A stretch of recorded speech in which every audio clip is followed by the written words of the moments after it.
Hello, friend. I have a question for you today that is simultaneously not rhetorical, a real question, and rhetorical. I was thinking about this while I was on my run, because of course I was on my run. And oh my gosh, okay, so I am going to ask you the question eventually. You already saw it. It's the podcast title. It's what are you going to do when you finish getting your goal? But I want to tell you about my run and about how this podcast almost did not happen today. I am in the middle of, and yes, you heard me take a big, deep sigh. Oh my gosh, that tells you everything you need to know about how I feel right now. I feel very beleaguered, and I just realized that I didn't turn off my watch. So let me actually do a little bit of beeping right here. I am in the middle of renovating the garage, and it's not just me, it's actually my husband's project.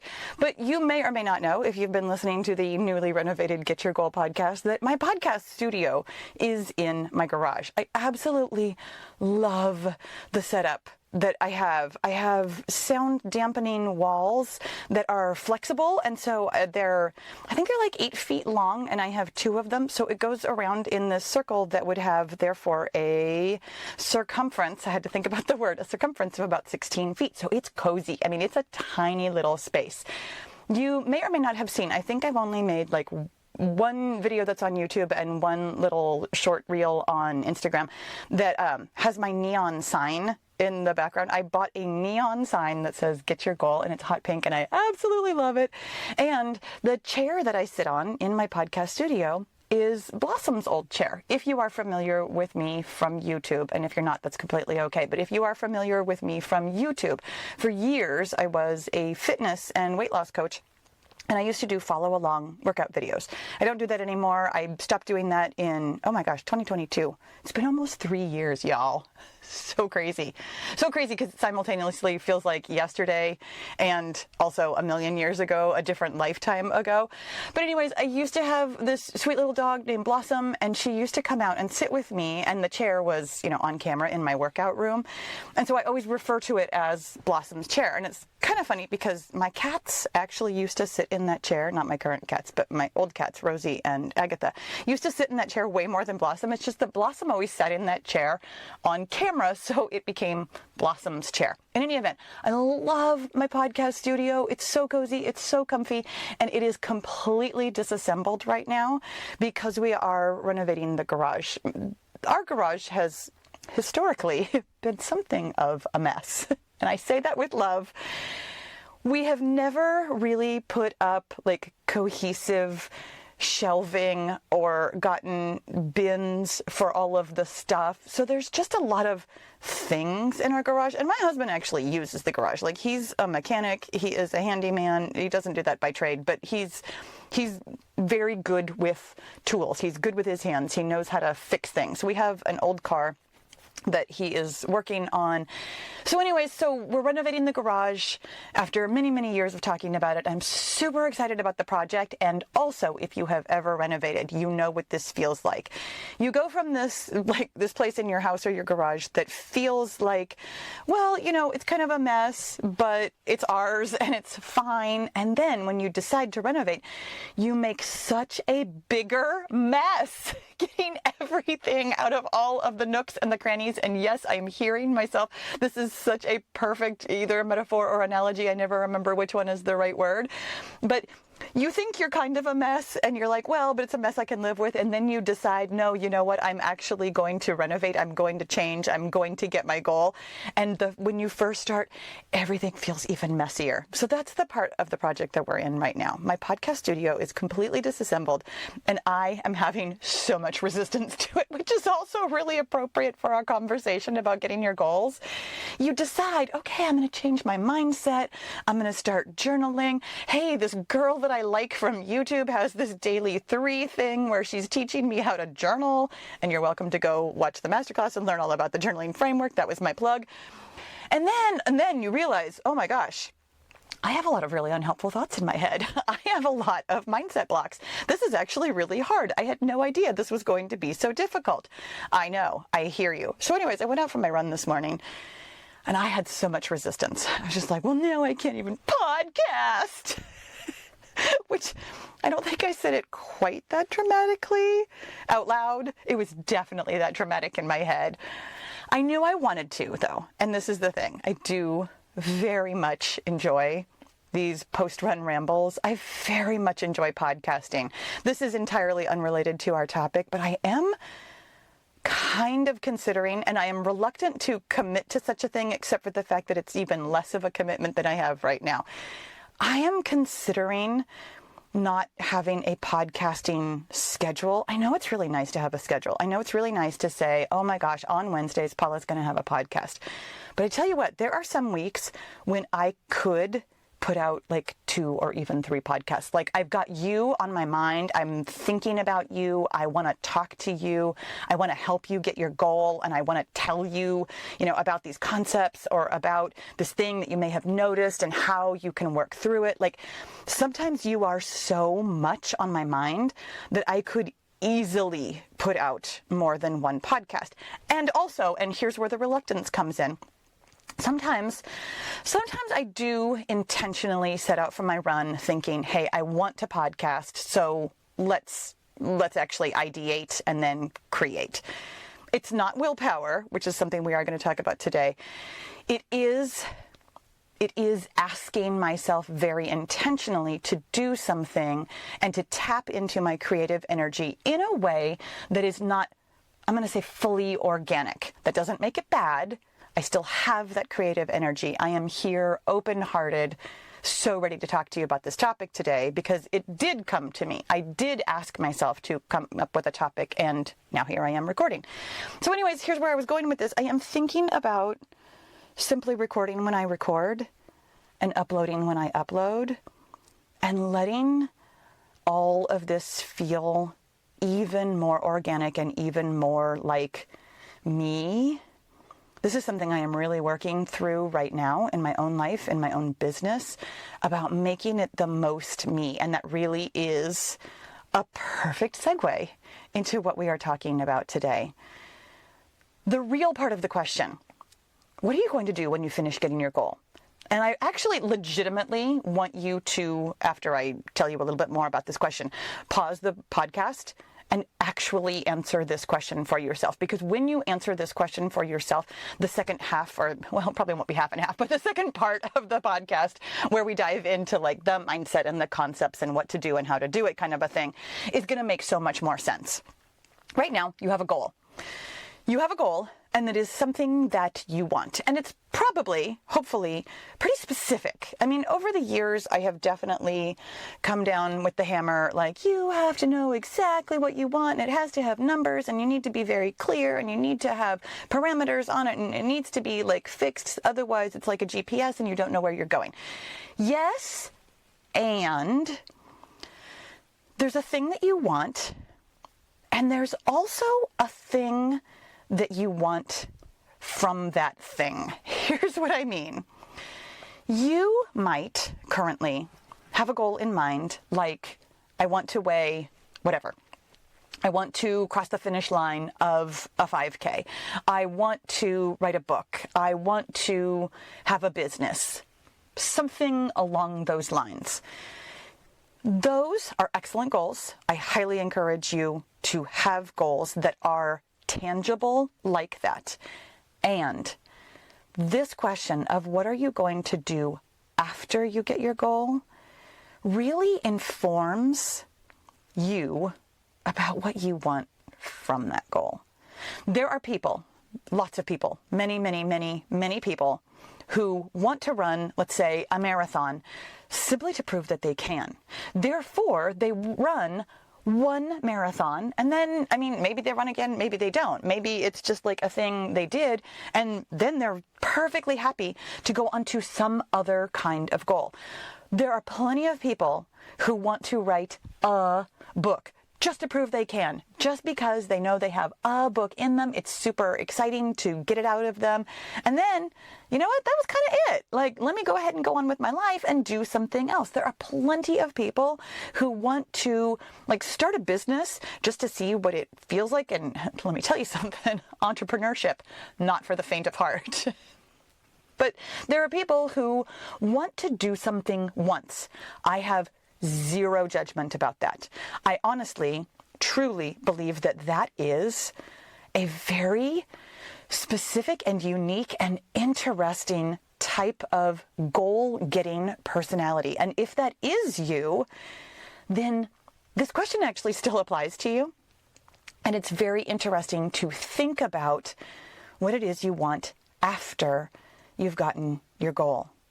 If you want very much to go on to a different kind of goal, it is so good to know that. Partly because, no matter what kind of a goal you get, literally half of the people in your life are going to be like, so when are you going to do that again? And it is so funny to me, even with weight loss. Like, most of the time with weight loss, people say it in such a snotty way. Like, well, you probably gain it back, so you're going to just do that again. Anyways, when you know what you're going to do after you get your goal, here's where we come into the mindset concept part of it. The thing that you want from the thing that you want is very likely some self-concept. You want to run a 5K or a 50K or a whatever K so that you can think about yourself as a person who is a runner. You want to write a book so that you can write another book because you want to be an author.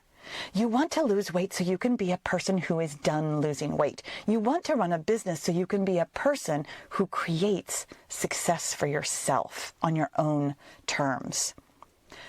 Now, whether or not those specific words actually resonate with you, that's kind of not the point. And it's why I want you to really pause the podcast and think about what you want after you finish getting your goal so that you can hear the self-concept. I am a person who runs. I'm a person who writes books, plural. I'm a person who never worries about their weight. I'm a person who runs a successful business. I am a person who, that right there, my love, is the self-concept that you are on your way to your goal, working to change. And the way to do that, here comes the plug for the Daily 3. The way you change a self-concept really is by understanding what the self-concept is, understanding what it is you think is blocking you from it. And I mean that literally. You are currently thinking things, you have thoughts in your head that are mindset blocks. They sound like real obstacles. They sound like actual circumstances, actual facts. I promise you they are not. This is the metacognitive part of the Daily 3, which, by the way, just super quickly, let me share with you the Daily 3 journaling formula. Future self journaling, where you imagine your future self with the goal that you want. And let me actually get lost in the weeds a tiny bit here, because future self-journaling, the way I explain it, like the official explanation is to think of, the big picture, you with your goal. I personally, in my own Daily 3 practice, do that on both a micro and macro level. I think about myself with the goal, but I also think about myself today. Like, what do I want to do today on my way to the goal? What do I want to do this week on my way to that goal? What do I want to do this month on my way to that goal?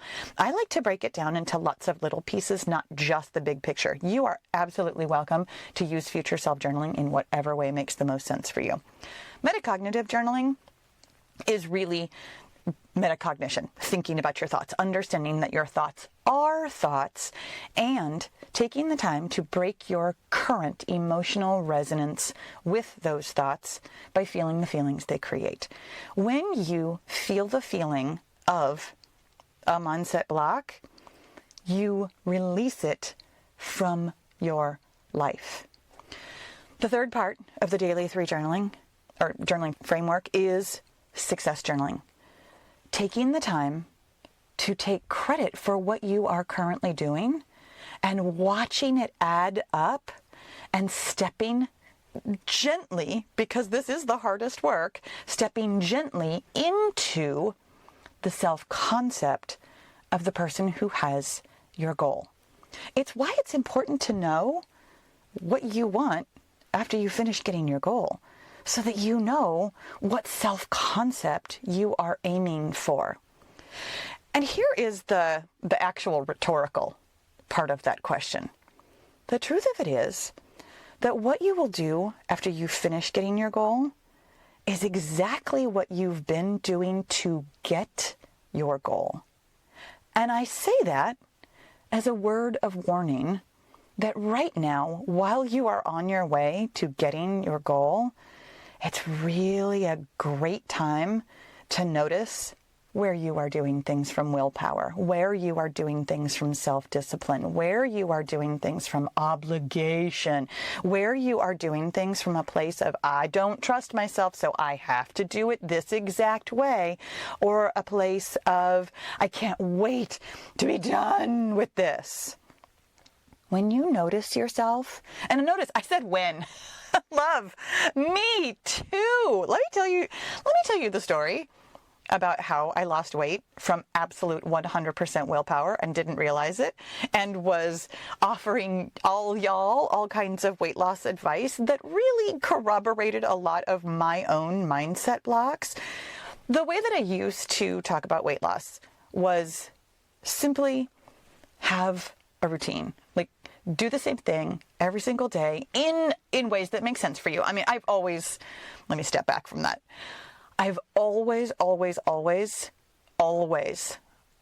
a person who needs to reinvent the wheel all the time, I've always put forth any advice I've given as, hey, here's a way to think about it, and you're going to have to manipulate this in your own way to really make it work for you, to really make it stick, for it to really be your own thing.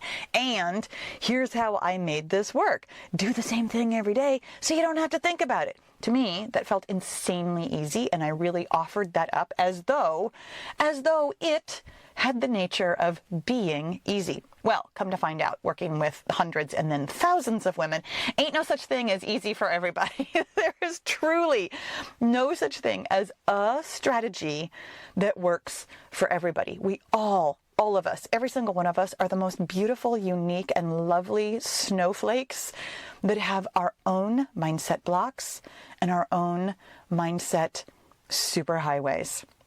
So I used to offer this advice like, oh, it's so easy to do the same thing.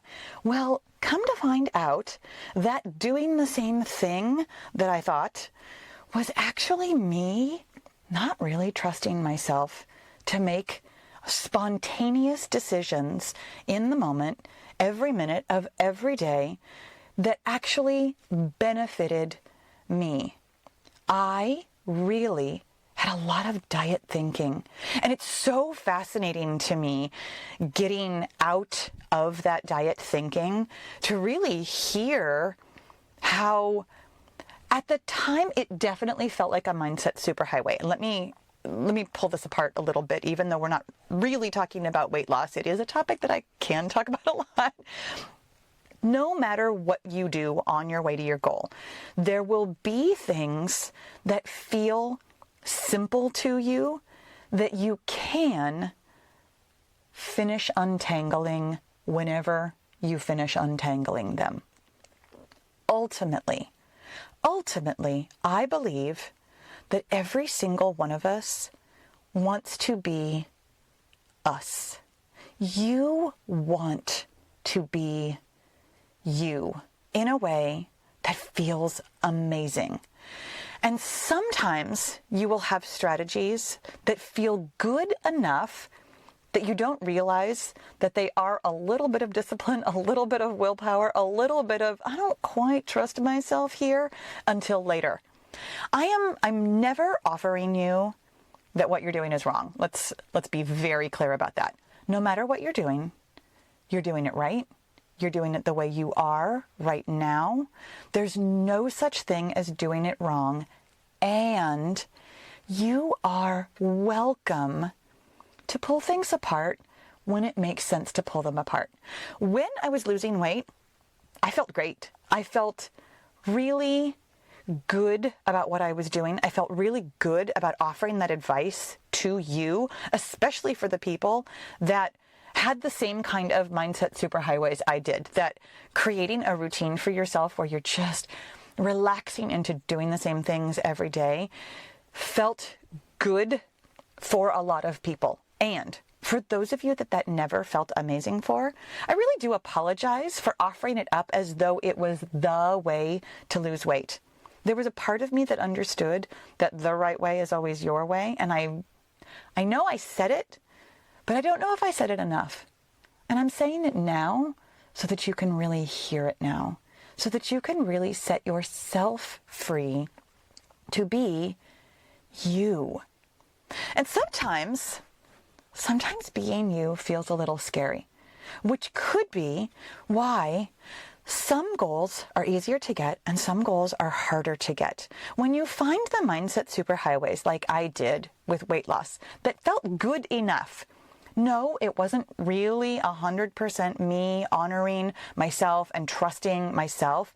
And over the course of the last several years since I finished losing weight, I've really had the opportunity to untangle that. I've really had the opportunity to look at myself and see where routines feel good and where they feel like, I don't know if I really trust myself.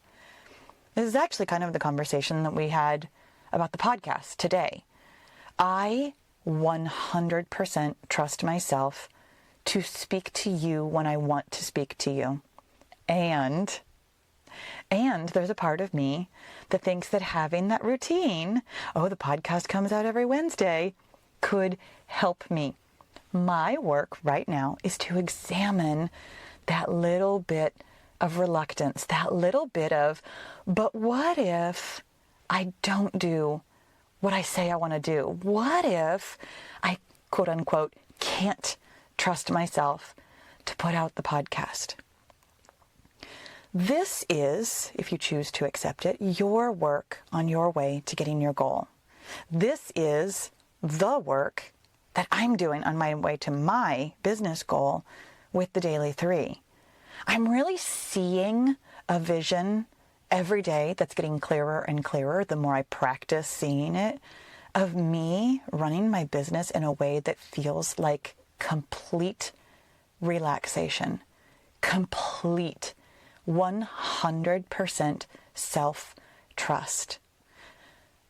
Only doing things I want to do. And that sounds huge, doesn't it? Like a big promise. Like, no, you have to do things you don't want to do. Everybody knows this. But what if that's not true?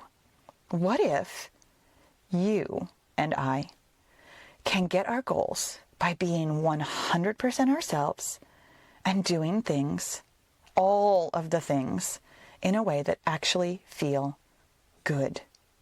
Never making ourselves do something because we think we have to.